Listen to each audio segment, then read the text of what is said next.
Hello, traders. FX Pip Collector here. Today is Monday, May 12th, and this is my analysis for the US dollar Swiss.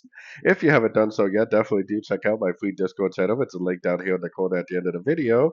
And make sure to take a look at my website, fxpipcollector.com. Check out the video on my home screen to learn more.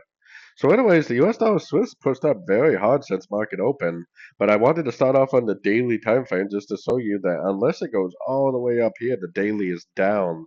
All that means to me is that yes, we are going up and you can be looking for longs on sort of time frames, but we have to keep in mind that this move up could very easily just be a pullback to the last wave down, which means it could go to any one of these fib levels and end up continuing the downtrend. So just keep in mind the higher time frames no matter what time frame you're trading on. Now going down to the shorter time frames like the 1 hour time frame. Now if I saw some sort of a break of structure at this 50% that we're sitting at, potentially something like this, then I definitely would take it as a short. But I would have to see something like that in order to go short.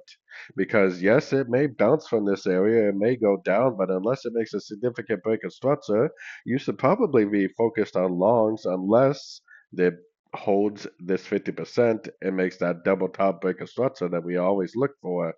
If it does that, then that most likely is telling you that it is the end of a wave seed. We definitely want to go short for the continuation of the downtrend. But if you don't see this picture, but instead you see the market continue to make higher highs, higher lows, then you would definitely continue to look for longs on these shorter time frames. So anyways, don't forget to like and subscribe. And as always, thank you for watching and happy trading.